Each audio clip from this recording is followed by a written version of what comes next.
Presidente da República e na cobertura jornalística, conversando com todo mundo que o senhor sabe que eu converso, eu acompanhei de perto aquele governo. E o próprio presidente fazia questão de dizer para todo mundo que ele não ia ser um presidente banana. E que as medidas e decisões passavam por ele. E se não passassem, tchau, rua. Vamos lá. Assim, é crível que o presidente não soubesse o que estava acontecendo no Palácio para medidas que fossem, ao fim e ao cabo, beneficiá-lo. Andréia, é crível que as pessoas o abordassem com todo tipo de proposta. E é fato que ele não aderiu a elas. Isso é fato. É crível Então, que ele não soubesse... Não aderiu de golpe. Ou não deu certo? Não aderiu. Não aderiu, Otávio. Se ele quisesse aderir a isso, eu digo e repito para todo mundo. Vamos supor que essa narrativa, porque eu sempre uso a expressão narrativa para essas 884 páginas, porque, a meu ver, elas são contaminadas pela falta de imparcialidade objetiva, tanto do ministro que a conduz, quanto dos investigadores a quem ele colocou. Imparcialidade objetiva, porque é público e notório. Mas todo mundo queria dar golpe, queria dar golpe e o Bolsonaro não aderiu. Estou dizendo todo mundo, espera um pouquinho. Muita gente.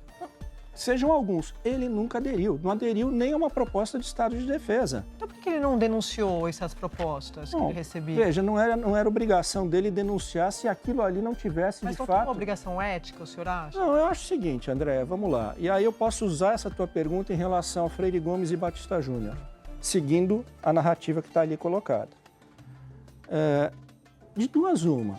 Ou havia algo muito grave, e então os dois ministros já deveriam ter feito uma denúncia naquele... Comandantes. Os dois comandantes. Porque ainda estou na época que havia ministro da Marinha, Exército e Aeronáutica, né? Ainda estou entregando a idade aqui. Os dois comandantes de força, se vissem ali de fato uma ameaça real e concreta, teriam o dever jurídico de atuar.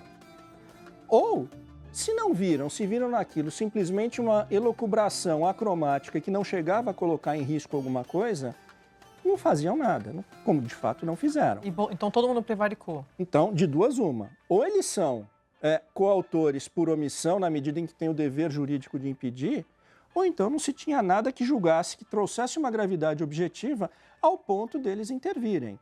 Eu quero lembrar, inclusive, eu acho que foi o Valdo que falou sobre o artigo 142, né?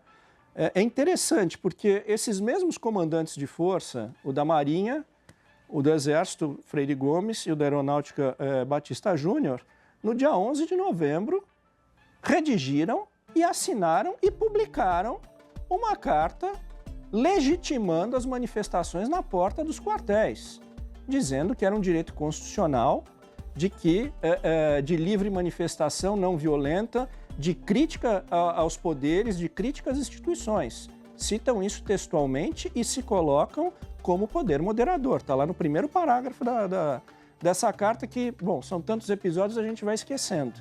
Mas, se o assinante quiser olhar, está na página da FAB. Senhora Presidente, ontem quem me antecedeu foi um desembargador, Dr. Sebastião Coelho.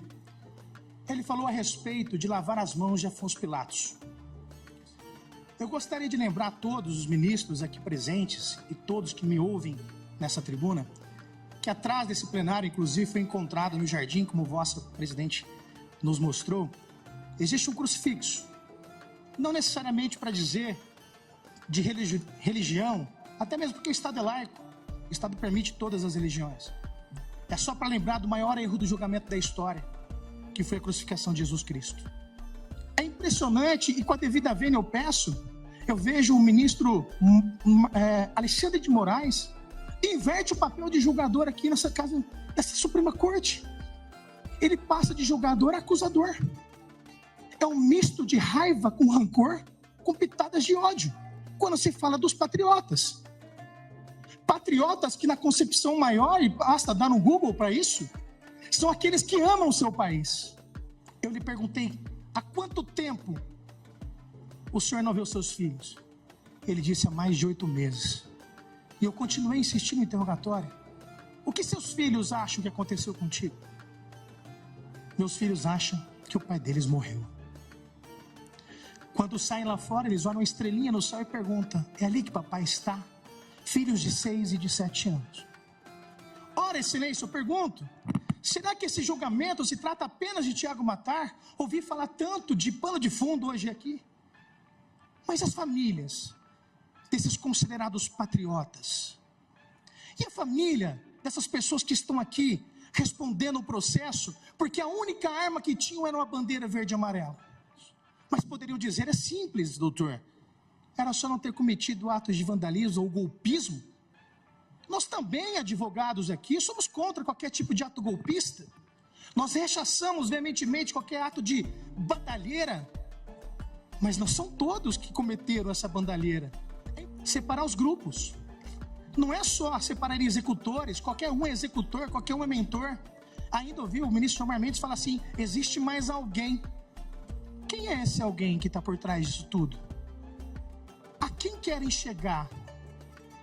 Esse julgamento ele está sendo jurídico de Aécio? Ou esse julgamento, Aécio e agora Tiago Matar? Ou esse julgamento está sendo político a fim de criminar mais alguém? A fim de um objetivo do qual nós não conseguimos entender? Porque parece que estão sendo usados como, diz o Pequeno Príncipe, os fins justificam os meios e podemos passar por cima de todos. Maquiavel, os fins justificam os meios.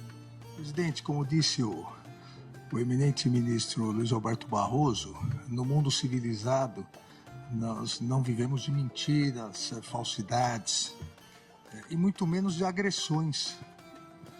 Presidente, é patético e medíocre, eu repito, é patético e medíocre que um advogado suba à tribuna do Supremo Tribunal Federal com um discurso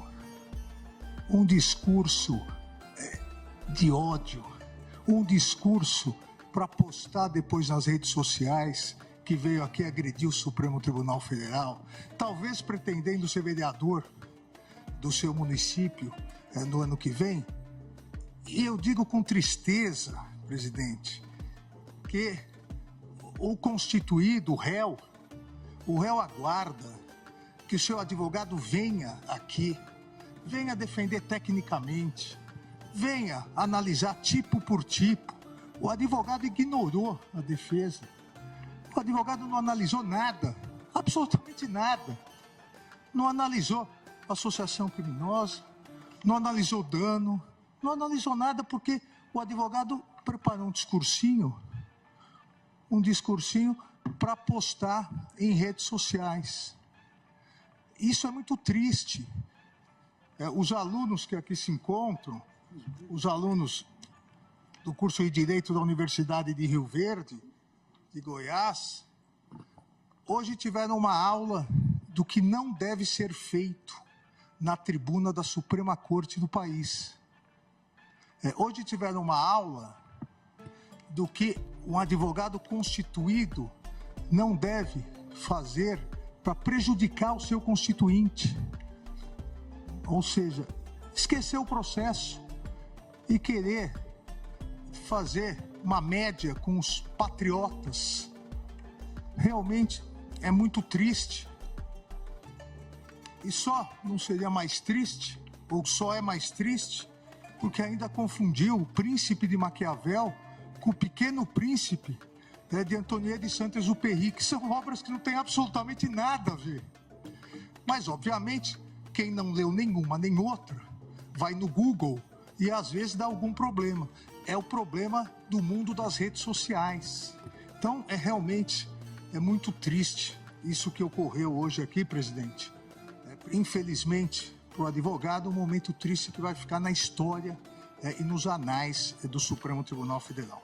Eu fixo a pena final aqui, e daí eu detalho cada uma delas, a pena final fica em 15 anos, não em 17 anos. Eu, de igual forma, fixo a condenação ao pagamento da indenização mínima de forma solidária em 30 milhões, para pagar antes de 30 anos, de preferência. E o de sempre, presidente, após o trânsito em julgado, lançar o nome do réu no rol dos culpados, expedição de guia de execução definitiva. Custas pelo condenado é o voto, presidente.